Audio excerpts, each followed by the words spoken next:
Hey, welcome to Graphic Policy Television GPTV. I'm Brett, and my hands is an interesting collaboration. It's Mego and Hasbro for some G.I. Joe releases. Now, the Mego dolls are something that I was a little bit too young for. I think mostly 70s, maybe early 80s. That was kind of their thing. I am a product of the 80s. But the 3 3/4 G.I. Joes were totally my jam growing up. Them Transformers and Legos was like the trifecta. So I'm kind of really fascinated by this. Never had these type of figures growing up. There was ones I didn't play with. I love the fact that more modern figures are going towards that oversized look like these kind of pioneered back in the day. And I'm really interested in seeing what this is. I mean, Hasbro, to their credit, has done a fantastic job of expanding their licenses and doing a lot of cool stuff beyond their normal releases. They themselves have expanded their normal releases. We got the cool 6-inch G.I. Joe line, classified line, which is fantastic. And then, of course, there's like the really high-end stuff. You got the Mezco figures coming out. This is another example of that all kind of hitting around the same time. So let's open this up, this 2-pack. We got Snake Eyes and Storm Shadow. You can see my box is a little jacked up. Came slightly damaged in the mail. It is what it is. The outside package looked really nice. I like this display package. This is actually a pretty cool way to go about it. There's something nice retro about it. It's a nice display. So let's open it up. Let's show off the figures and go from there. My box is jacked, so like I probably shouldn't really care as much about getting this all out nice and fancy. It might be a little bit more rough than I would if the box was in fantastic condition. Alright, let's check out all the ties.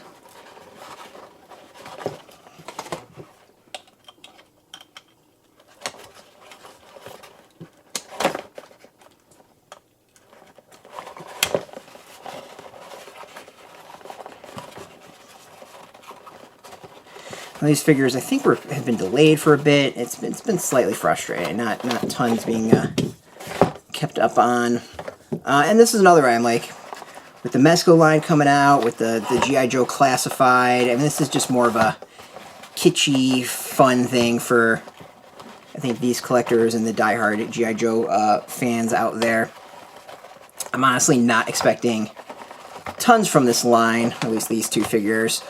I'm really interested to see if there is more planned down the road.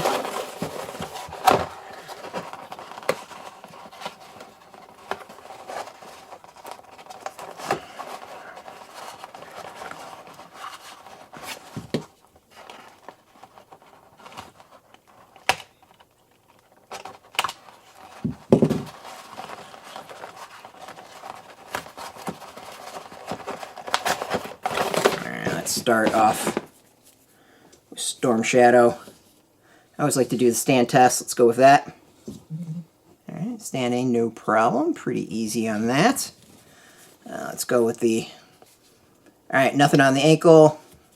Lower leg twists. Knee feels kind of like it's maybe a double bend on that one. Hip, lots of movements on the hip. Movement. Waist's got good twist. Arm. Everything you would imagine or expect. Elbow. Lots of bending on the elbow. Let's go with the wrist. A little bit up and down. You can definitely twist it around in the head. Stiff. We get side to side. Not so much the up and down.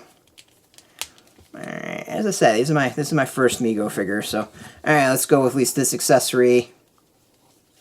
Snaps on the back. No problem standing. Overall, I mean, the costume outfit is pretty much what I expect. It's cloth, it's nice. Nothing blowing me away. The detail is decent. It very kind of has that retro feel to it.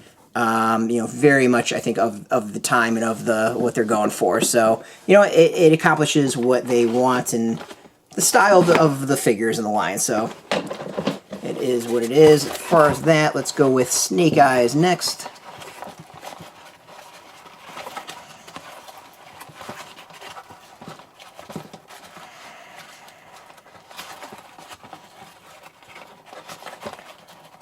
don't know if I prefer untying all this stuff or cutting.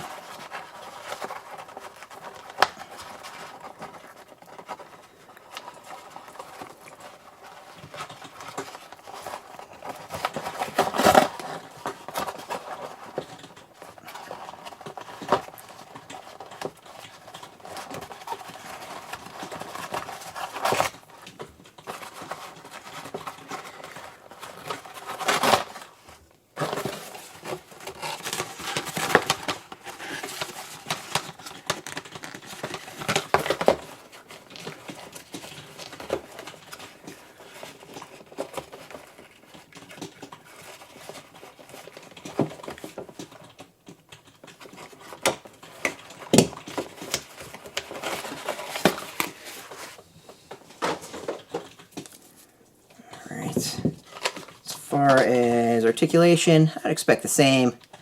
Lower leg, that, knees. I'd say what's really interesting is that the hips, like or the joints, are very loose to what I'm used to. And then some other spots they're super tight. All right. So generally pretty much the same as Storm Shadow. Stands no problem. Let's get the backpack on.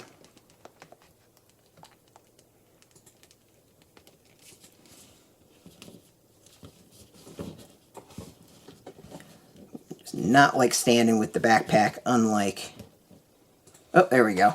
Alright, we also get this cool locker box, or what do you want to call it, I'm guessing, with their extra accessories, swords, what have you. Let's see what else we get.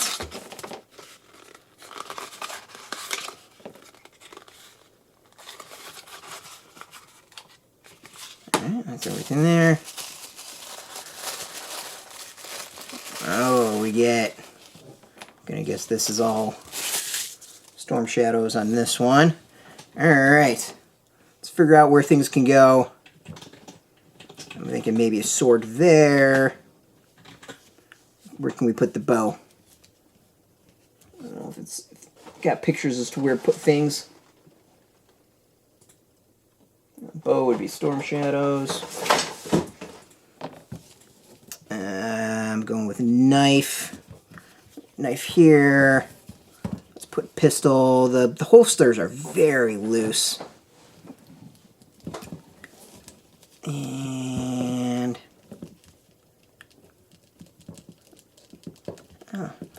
the weapons themselves are interesting, very rubbery. I don't know if that's kind of just the style that they go with, but very, very rubbery. Yeah, I mean, overall, like, it's not bad. It's just, you know, if you're into this style, cool. I don't think Mego's for me. Like, this is not with everything else that's out there, Like, it definitely is, it's got its fandom. I totally get that. I just don't think I'm the audience. Get that. Here. We got a broken sword.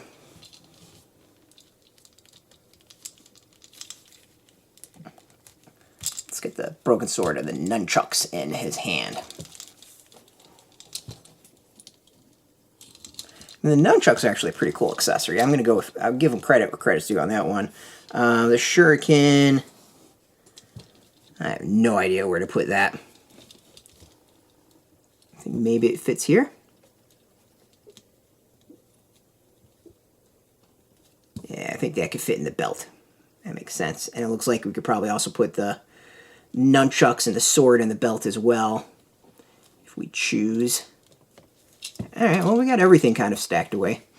Alright, so my general thoughts are, like, it's kitschy, it's, you know, neat if you're a fan of this line, if you really like these figures, these characters, but with the amount of choices out there, with the Mezco line coming up, with the Classified series, you know, for, I think it's $59.99 or something like that for the two figures, it doesn't quite sell me. I think there's just a lot better. So, I mean, really, if you just have desired and wanted G.I. Joe in this line, go for it. But for me, it's it's probably a pass going forward. The weapons are very, like, they're rubbery.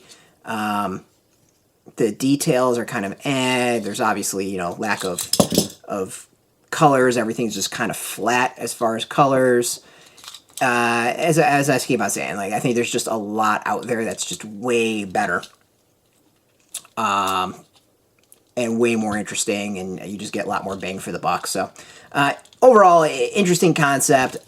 Kind of want, you know, I clearly wanted to see what this was about, but the execution is just okay. I mean, this is a line that I didn't grow up with. I don't have nostalgia for, and overall, I can get these things were a pretty big deal when they came out, but you know, figures are so far ahead as to what they were then that these just kind of feel like way too much of a throwback and don't provide much else beyond nostalgia. So it is what it is. You can go get this. You can get this from Hasbro Pulse. We'll have a link underneath this video where you can purchase your own copy. And of course, if you want the latest G.I. Joe toy news, you can check us out every single day at graphicpolicy.com. Of course, also G.I. Joe comic news as well. And follow us on Twitter, Facebook, YouTube, Tumblr, all at Graphic Policy, keeping it nice and consistent. Until next time, yo, Joe, and keep it geeky.